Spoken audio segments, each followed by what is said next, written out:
Olá, amigo amante de esporte motor, sou Felipe Assunção, estou aqui mais uma vez com o meu amigo Alexandre Odo e dessa vez a gente tem uma entrevista aqui bem especial com o Nicolas Costa. Nicolas, obrigado aí, sua atenção com a gente aí no congresso e, sensacional ter você aí conosco contando sua história pra gente, beleza? Obrigado a vocês pelo convite. Perfeito.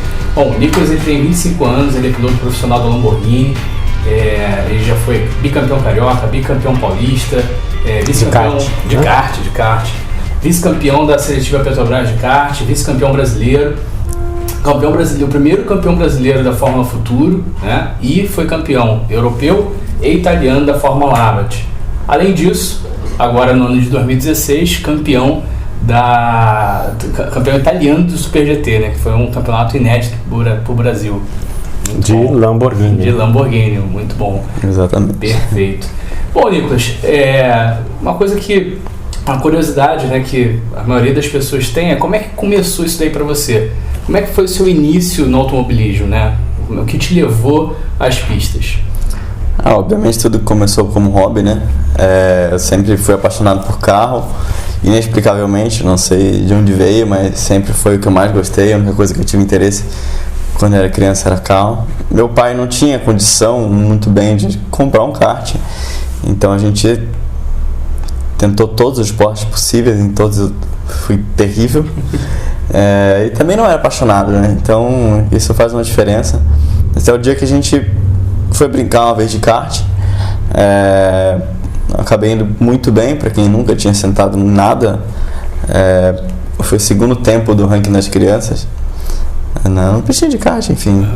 Meu pai viu algum potencial naquilo maior do que os outros esportes e, enfim, acabei voltando lá na semana seguinte, bati o recorde da pista e aí ele viu que talvez eu desse um pouco mais para aquilo ali do que para os outros esportes, além de eu gostar muito. Obviamente, aí ele foi economizando alguns meses para comprar um kartzinho para mim. Quando eu fiz 10 anos de idade, ele me deu um cadete, né, um cadete bem velho. E ali eu treinei 2-3 meses naquele cadete, uma vez por semana, às vezes uma vez a cada 2 semanas. E entrei no Campeonato Carioca de kart 2 tempos, né? Não era nem num cadete. Naquele ano eu fui campeão carioca. Então ali a coisa começou a engatear. Óbvio, sempre como uma brincadeira. E ficou um pouco mais sério quando eu tinha 14 anos de idade, que a gente decidiu fazer as 500 milhas de kart. Até então, na primeira corrida grande, né, que eu ia fazer na minha vida, eu só tinha corrida no Rio de Janeiro. Nunca tinha nem visto um piloto internacional na minha frente. Então lá tinham, sei lá, 70, 80, né, karts, mais 300 pilotos. E vinham pra cá Montoya, Zanardi, não vinha? Vinha. Dan Weldon, um monte de piloto internacional, além de pilotos de kart internacionais, pilotos de Fórmula 1, Fórmula Indy, enfim, de tudo quanto é canto. E ali, naquela corrida, eu acabei indo muito bem. De madrugada era o kart mais rápido, eu passei o Rubinho 2 vezes, passei o Dan Weldon, Antônio Canaan, passei todo mundo, tirei uma volta do Rubinho, na verdade. Peguei nosso kart que eu tinha classificado perto dos 10 primeiros, dos 78. Peguei o kart em 37º porque decidiram não me botar para fazer a largada porque eu não tinha experiência e o cara bateu na primeira volta. Mas enfim, peguei o kart em 37º, entreguei em 7º. E ali meu pai viu que, poxa, o moleque aqui, né, tendo comparação com pilotos internacionais, está indo muito bem. E ali foi que a coisa mudou um pouco. A gente decidiu investir um pouco mais do pouco que meu pai tinha para fazer campeonatos maiores. Nessa época eu já era bicampeão carioca de kart, inclusive tinha parado quase um ano de correr de kart profissional por conta de um acidente que eu lesionei a coluna e comecei a correr no kart indoor, que foi uma coisa que me ajudou muito, para ser sincero, porque no kart profissional eu quase não treinava pelo custo, e no kart indoor eu andava 3-4 vezes por semana, em todas as condições possíveis, em tudo quanto é pista. Vários campeonatos também, né? Kart torto para um lado, kart torto para o outro lado, kart que não freava. Então aí você vai se adaptando a várias situações, uma criança vai aprendendo. Isso me ajudou muito. E nos próximos 3 anos depois disso eu competi em São Paulo e só no Campeonato Paulista, porque a gente só tinha dinheiro para aquele campeonato, né? Por exemplo, a maioria das crianças que competiam comigo, adolescentes, faziam 5, 6, 10 campeonatos diferentes no ano. E a gente só o Paulista. E em 3 anos do Campeonato Paulista eu fui bicampeão, que foi bem legal. E depois disso a gente começou a ensaiar, sair do kart, né? Tentar correr de fórmula, ou turismo, ou o que desse, mas a gente não tinha dinheiro. Mas antes disso, no kart, por que você decidiu sair do Rio e ir para São Paulo correr? Porque basicamente naquela época a gente ainda tinha uma pista de kart no Rio de Janeiro, que era uma pista, né? Não era uma pista, era um estacionamento de shopping com pneus em volta, e ali a gente fazia o Campeonato Carioca. Era um negócio bem amador. E em São Paulo a gente, né, tem os maiores campeonatos de kart do Brasil, é a meca do kart, posso falar até na América Latina. Então ali é um nível bem maior de profissionalismo e nível de equipes e pilotos, enfim. Na época era o campeonato mais difícil que tinha. Exatamente. Mas é um campeonato que dava mais projeção, dá até hoje, assim, mais projeção. Sim. Do que a sair do kart. Com certeza. Mas um piloto saindo do kart, ele nunca vai ter ajuda no automobilismo, porque são duas coisas diferentes. Mas é ali que você se prova muito mais como piloto do que no Rio de Janeiro. Isso naquela época, porque hoje em dia, infelizmente, a gente nem pista de kart tem, né? Nossos dirigentes enterraram nosso autódromo e nossa pista de kart. Então eu não sei como é que a gente vai ter uma geração futura de pilotos cariocas.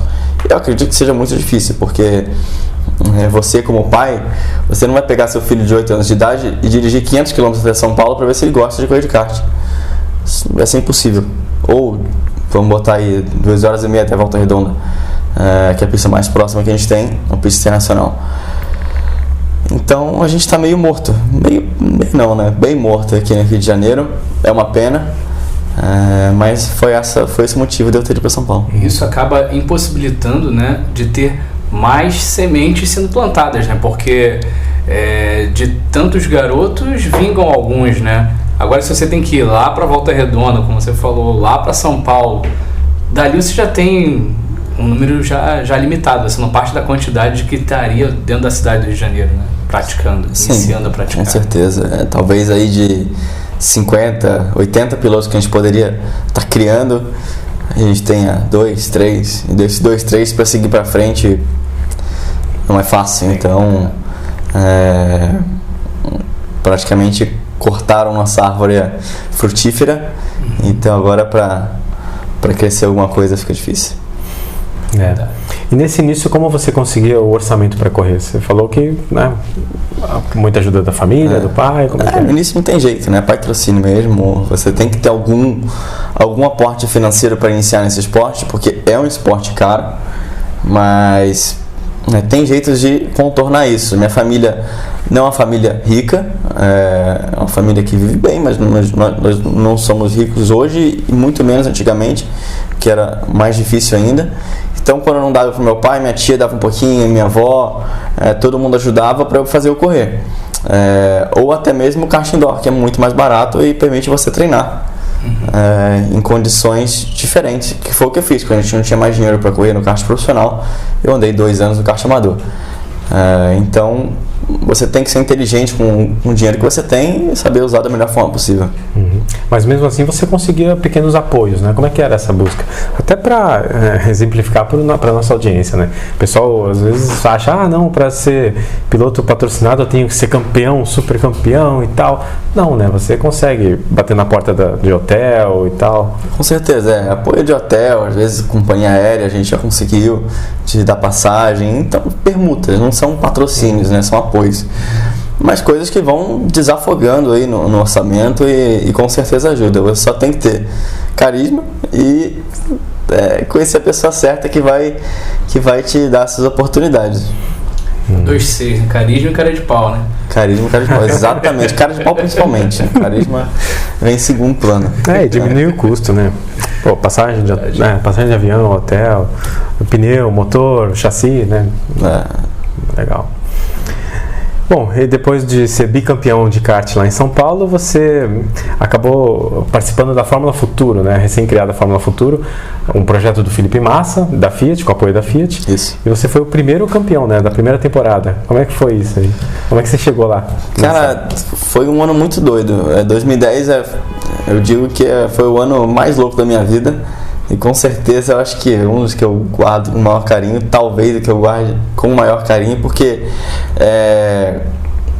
a gente foi do zero a alguma coisa muito rápido. Porque a Fórmula Futuro não foi o primeiro campeonato que eu tentei fazer. No final de 2009 eu fui para os Estados Unidos sozinho, com 17, 18 anos. Literalmente peguei a mala e fui. Cheguei lá sem ter ideia de onde eu ia ficar, com quem que eu ia falar, o que eu ia fazer. Eu tinha uma semana na casa de um amigo conhecido do meu pai para ficar, e depois eu tinha que me virar para tentar correr lá. Eu fiz uma seletiva que chama Skip Barber Shootout, que mandei meu currículo para lá, eles aceitaram. Você tem que pagar uma taxa de $2.000 na época, que não é nada para você fazer um campeonato de carro, né? É bastante dinheiro, mas para você correr de carro é pouco. E desses 50 pilotos, você tem 5 aí que recebem premiações para correr lá. Tem uma pontuação, todo um critério, como é que você se apresenta, como você fala inglês, enfim, um monte de coisa junto para você ganhar essa premiação. E eu fui um dos premiados, ganhei $35.000 para correr nos Estados Unidos, de Skip Barber, que era a categoria. Fiz 2 corridas e vi que estavam me sacaneando, vou ser bem direta, não estava indo legal.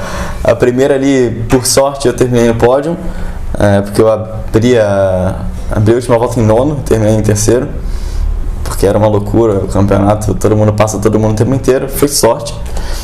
E na segunda etapa eu fui pole position, e no dia seguinte meu carro era 2 segundos mais lento. Então, alguma coisa errada, né? Depois eu descobri o que era, mas enfim. Coisas que acontecem. Coisas que infelizmente. Coisas que acontecem.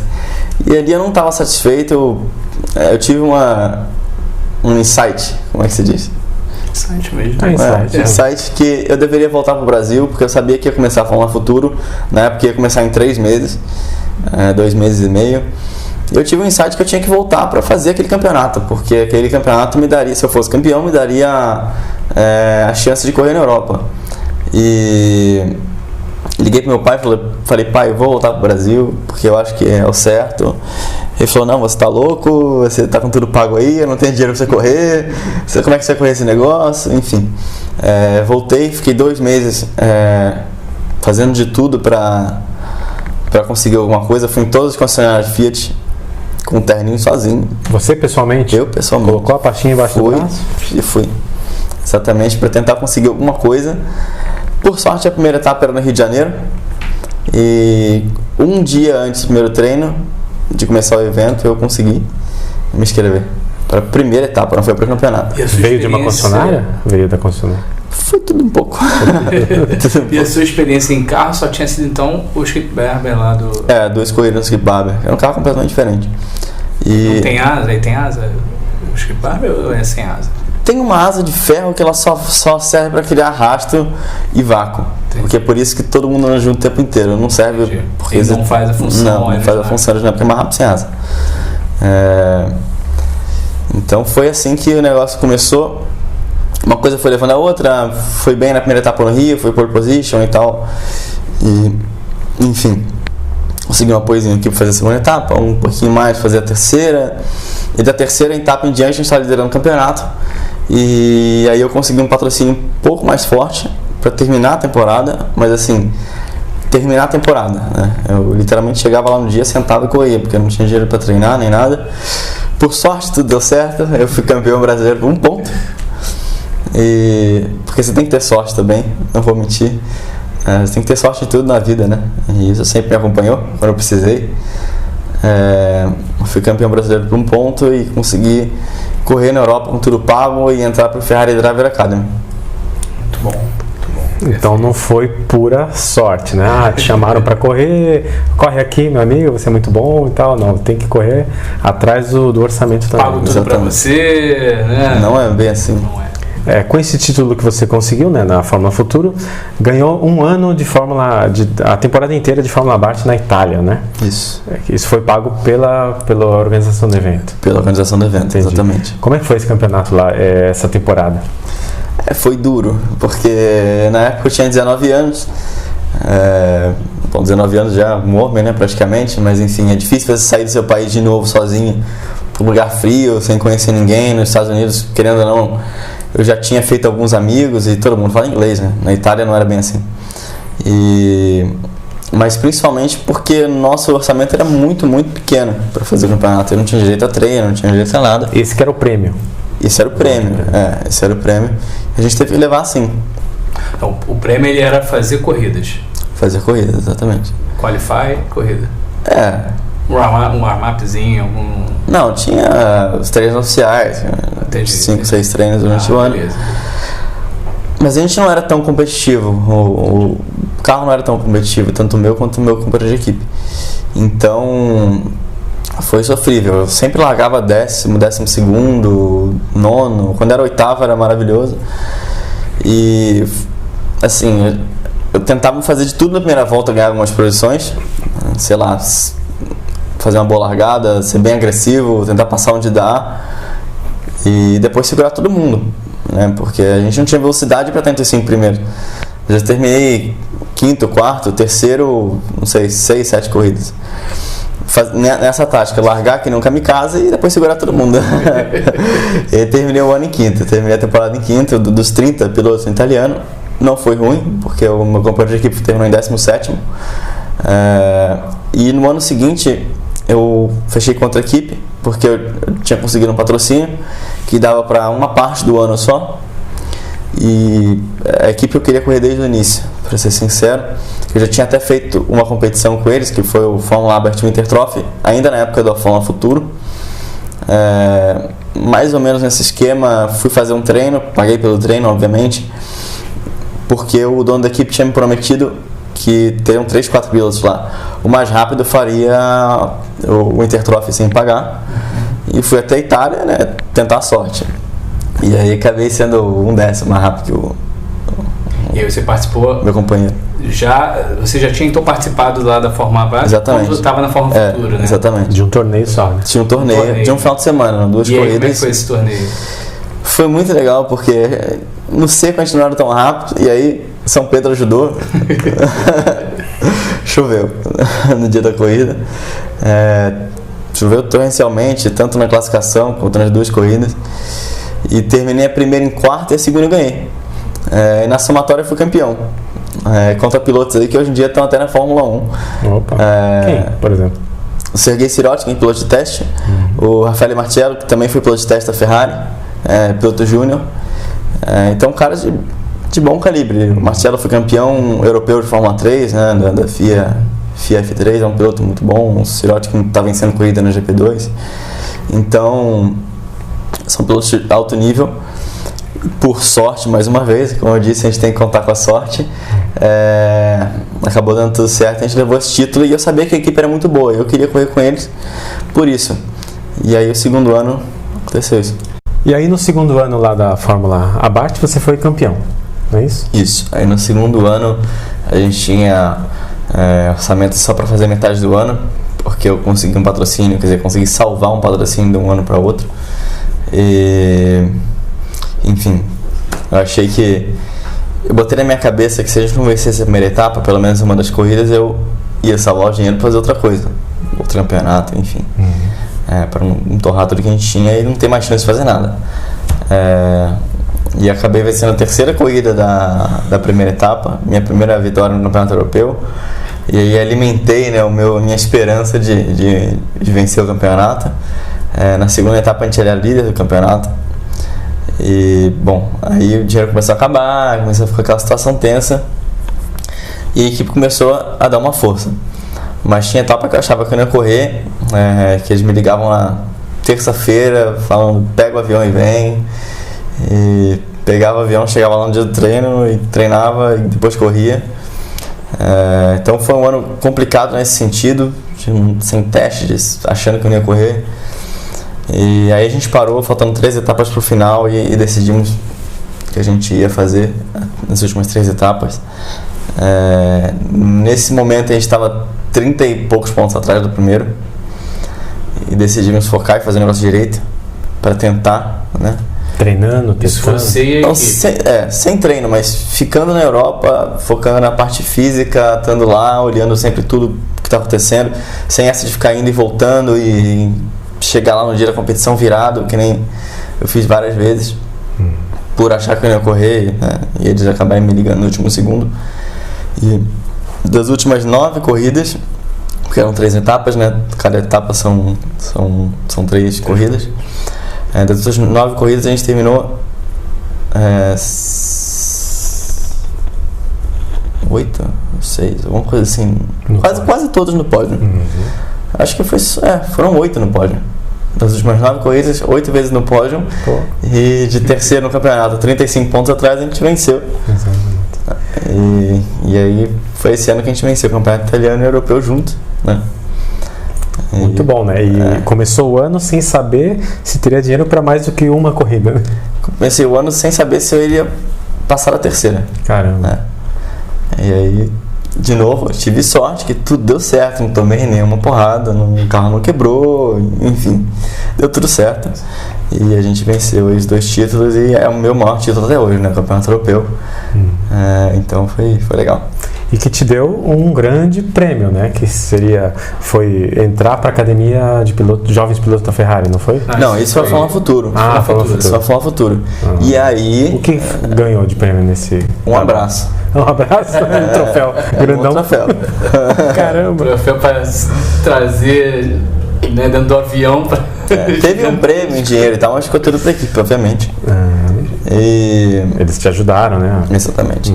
Isso é sempre mais ou menos o meu acordo, né? Se tem algum prêmio em dinheiro. E como é que rolaram os outros testes que você fez lá na Europa? Nenhum veio por intermédio desse resultado? Como é que foram? Mais ou menos. Eu tive a chance de testar a GP3, fazer um teste em Jerez de la Fronteira. Jerez, ficou horrível essa. Jerez de la Fronteira. Agora ficou melhor.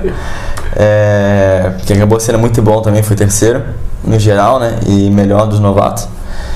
E depois de ter sido campeão europeu, campeão italiano, esse teste eu estava realmente muito pilhado e, né, com esperança de ir para frente, de repente fazer um GP3 ou entrar num programa de talvez piloto de teste, enfim, qualquer coisa que eu pudesse pegar, porque esse teste foi com a Marussia, então uma equipe já estava baseada na Fórmula 1 e foi bem legal a oportunidade de estar lá com eles. Só que eu acabei perdendo meu patrocínio depois dessa ocasião e fiquei quase um ano sem correr. Tive que trabalhar com meu pai no escritório aqui no Rio de Janeiro, fazer conta o dia inteiro, acordar cedo, ficar 1 hora, 2 horas no trânsito todo dia, vida normal.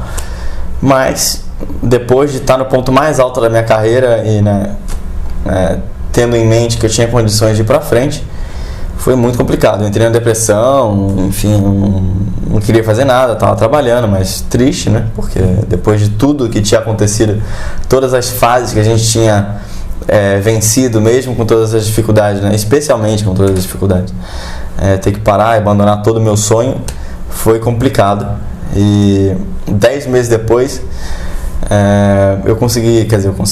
conseguiram um teste para mim nos Estados Unidos, no meio da temporada, um teste oficial na Pro Mazda, que era um carro que eu não conhecia, uma pista que eu não conhecia, enfim, tudo de novo.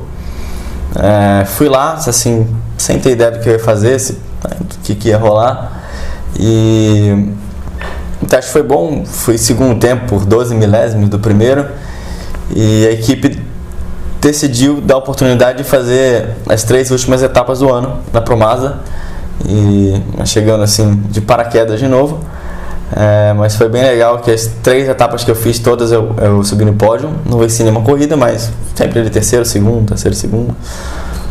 Quando não estava em terceiro, estava em quarto, quinto. Entre quantos pilotos?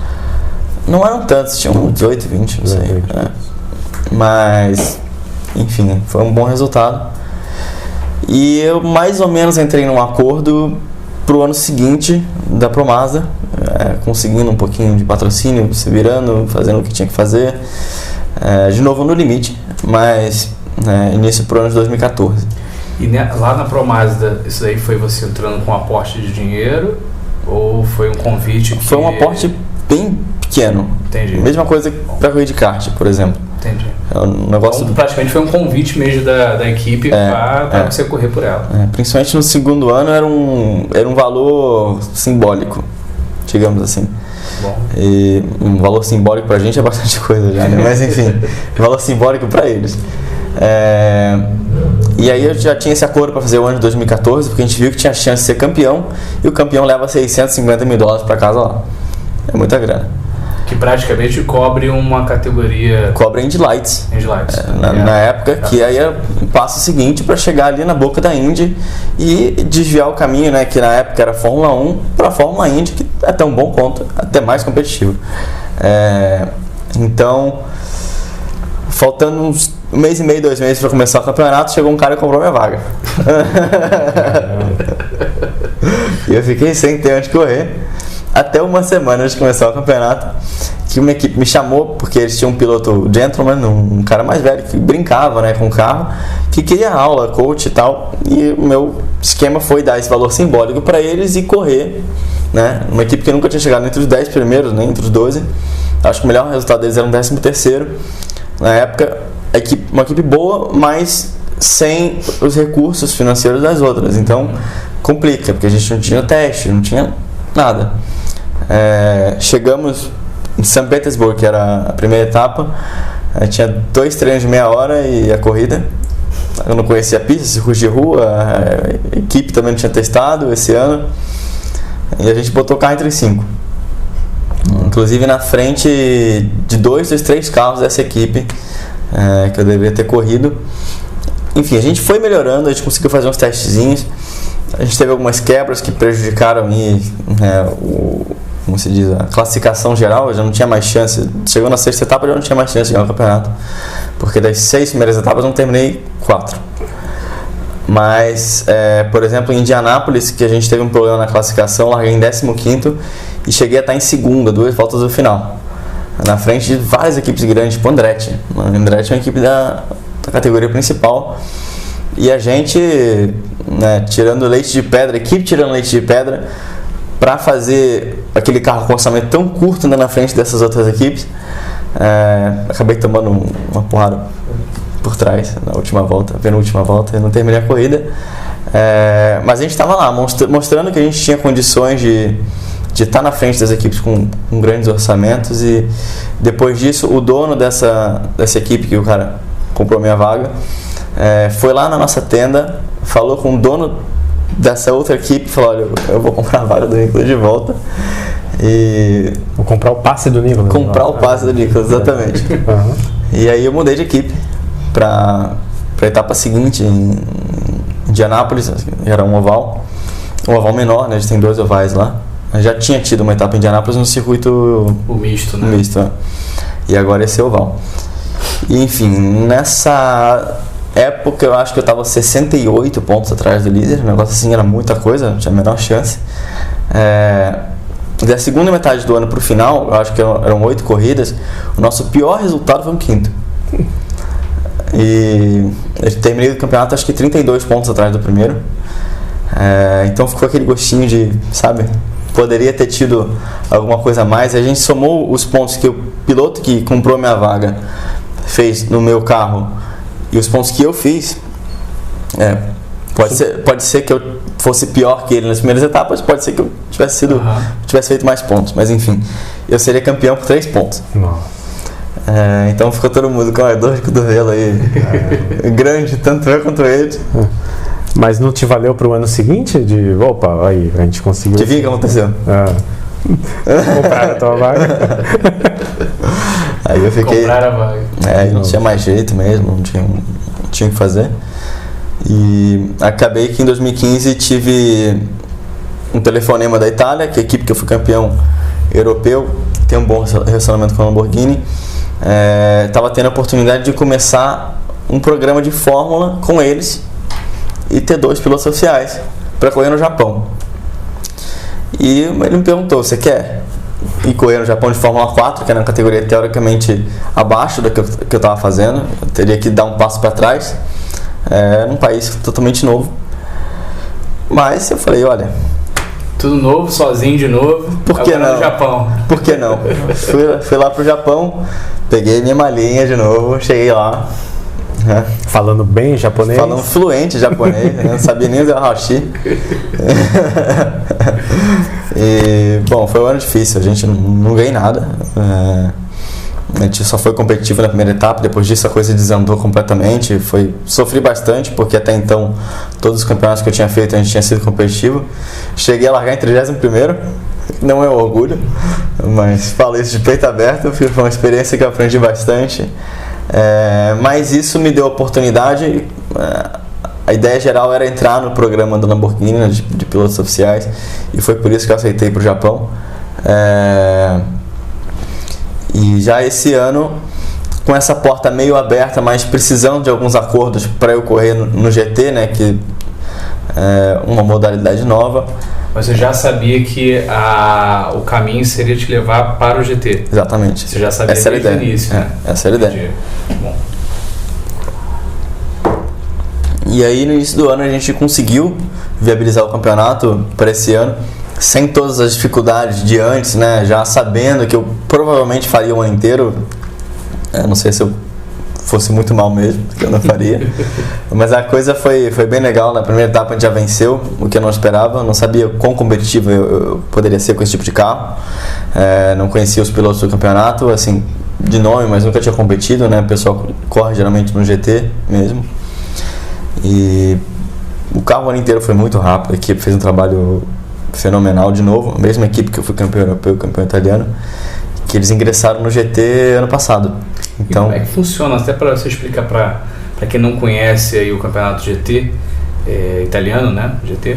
Como é que funciona? Como é que é esse campeonato? Com as suas marcas e como é que é a configuração dele? O campeonato misto, né? Basicamente, se o carro se encaixar dentro do regulamento, você pode correr, né? Obviamente é um carro de corrida, então tem Ferrari, Porsche, Maserati, Lamborghini, tudo junto. O nosso carro tinha uma vantagem de performance, apesar de a gente usar um restritor que faz todo mundo andar igual. A nossa homologação de chassi é mais nova. Então, teoricamente, a gente usa os mesmos freios, mesmo pneu, todo mundo anda igual na reta, mas por a gente ter uma homologação diferente de chassi, dividiu-se o campeonato em duas categorias, GT e Super GT. Na Super GT, basicamente, só tinha Lamborghini, porque é o único carro que se encaixava nessa homologação mais nova. Mas não era só sua equipe, tinham mais... Tinham várias, tinham vários Lamborghinis, Mais de 10. Então, mas no final das contas, era todo mundo junto, Ferrari, Porsche, enfim. Ninguém tinha uma desvantagem assim tão grande. É mais essa questão burocrática que fez a categoria ser dividida em dois, mas corria todo mundo junto. Então, deu tudo certo. O ano foi bem mais tranquilo do que quando eu venci os outros campeonatos, né? A gente teve um carro muito, muito bom o ano inteiro e deu para ganhar com uma vantagemzinha um pouco maior que um ponto. Mas foi bem legal, depois de tudo que aconteceu, poder vencer um campeonato de novo. Você fez sua formação toda em kart, depois para Fórmula, visando, claro, Fórmula, ou Fórmula 1 ou Fórmula Indy. Aí você migrou para o turismo. Tem muita diferença?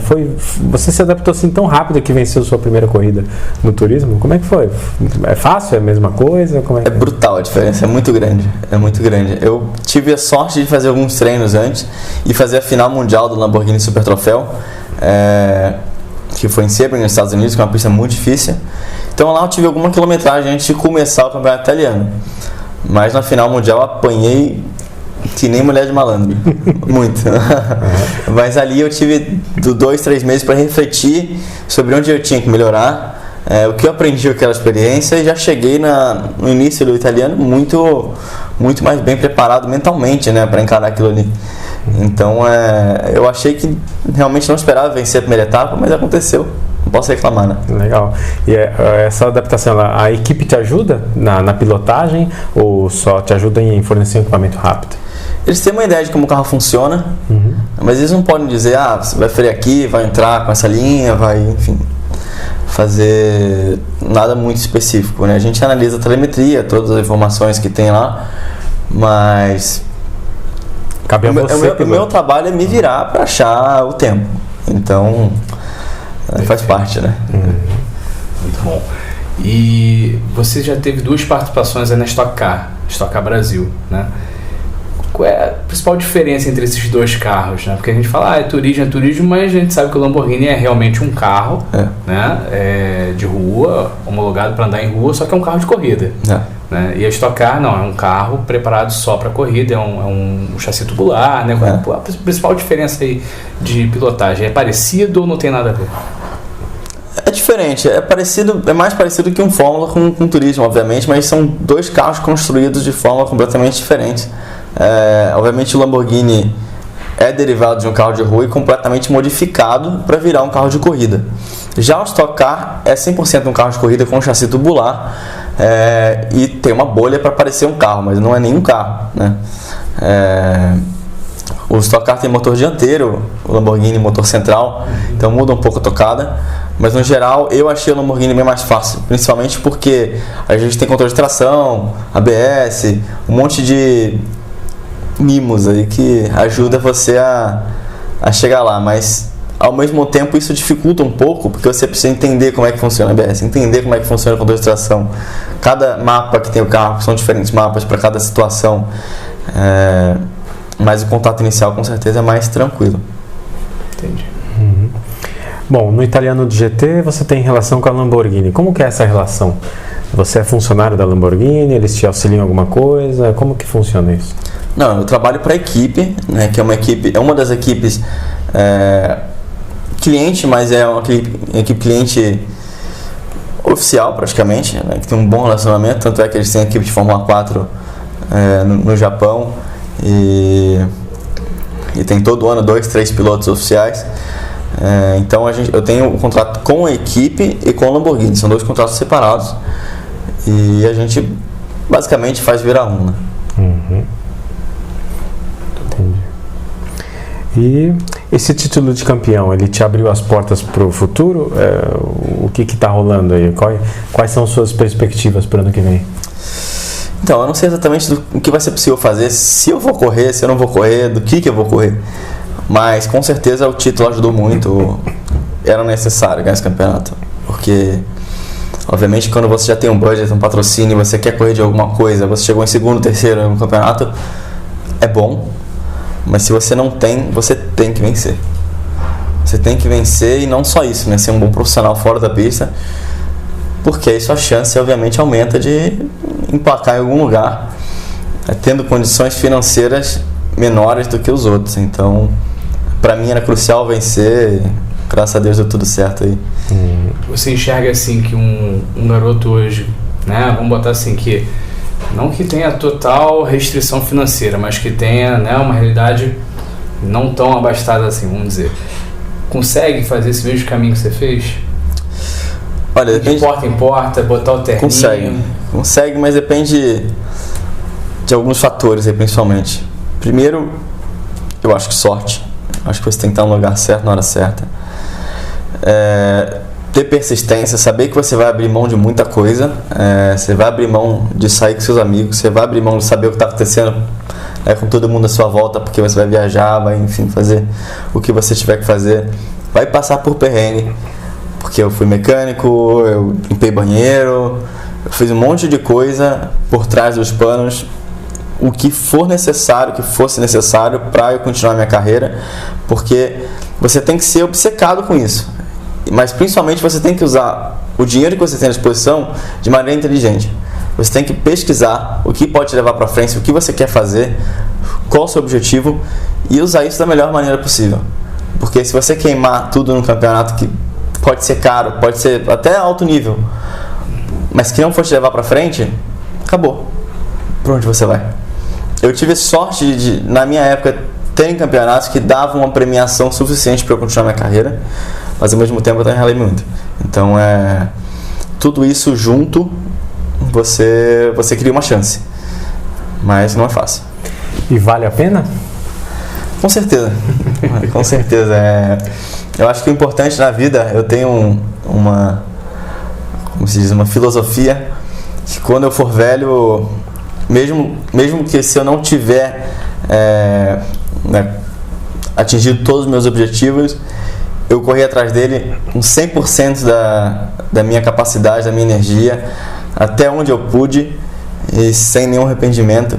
Eu realmente teria arrependimento se eu não tivesse feito esse caminho que eu fiz até hoje, que de repente eu tivesse feito uma faculdade, alguma coisa mais normal, né, o que a sociedade espera você fazer.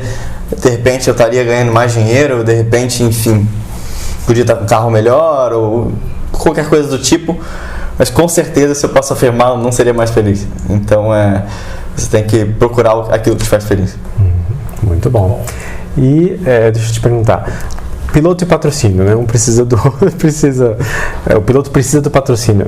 Hoje em dia, para você se programar para o ano que vem e tal, todo patrocínio é bem-vindo, né? Apoio e tudo mais. Nossa audiência aí, ela tem muitos empresários, né, que estão nos vendo e que, se quiserem ajudar o Nicolas de alguma forma, ou com apoio, uma permuta, ou realmente patrocínio, para o ano que vem, como é que ele encontra você? Quais são os seus contatos? Então, meu e-mail é nicolascosta99@terra.com.br. Também é muito fácil me encontrar nas redes sociais, né, Facebook, Instagram. Eu acho que é até mais fácil do que e-mail hoje em dia, né? É uma coisa tão simples de você ir lá pesquisar o nome de alguém. E é isso, tudo é bem-vindo, qualquer permuta, patrocínio, não só para mim, mas a gente sempre tenta dar o máximo de retorno possível. Graças a Deus, todos os anos até agora, a gente conseguiu dar um retorno maior do que o investimento necessário. Então, eu acho isso muito importante, né? Porque tem gente que pega um patrocínio, um apoio, simplesmente usa e não trabalha no retorno. Mas eu acho que é muito importante isso para criar uma parceria, né? Não um patrocínio. Patrocínio é uma palavra, eu acho que um pouco forte, né? Acho que uma parceria é uma coisa mais importante e mais duradoura. Então, é isso que a gente tenta fazer. Que é uma oportunidade de negócio, né? A oportunidade da pessoa colocar a marca dela, né, apoiando um piloto, né, no seu campeonato, apoiando um campeão. Então, não deixa de ser uma oportunidade para a empresa também, né? Sim, sim. E não só isso, a gente tem todo um retorno de mídia já espontâneo dos campeonatos e tal, mas não só isso, também de assessoria de imprensa. E convenhamos que é muito diferente você ter uma marca exposta numa propaganda e você ter uma marca exposta num atleta que gera uma mídia espontânea, né? Aquela mídia que você quer associar à sua empresa. Não simplesmente a mídia que o cara tá de saco cheio esperando o anúncio acabar para ver o programa dele de novo, que é justamente esse, né? Então, eu acho que essa que é a grande diferença. Muito bem. Então agora o espaço está aberto aí para você fazer seus agradecimentos, considerações finais, a quem te apoiou aí em toda a carreira. Bom, eu quero agradecer a todos os amigos aí que sempre mandam energias positivas, sempre que a gente está correndo atrás de participar, né, dos campeonatos e muitos amigos que realmente mandam mensagens e tentam de alguma maneira ajudar, nem sempre, né, com dinheiro, mas conhecimento ou contatos, e de alguma maneira a gente vai botando tudo junto. Então é isso, agradecer o pessoal aqui, vocês que me chamaram para essa entrevista, para esse bate-papo, foi muito legal. E é isso, acho que não tem muito mais o que acrescentar. Ok. Muito obrigado, nós que agradecemos aí, esperamos vê-lo aqui novamente nas outras edições.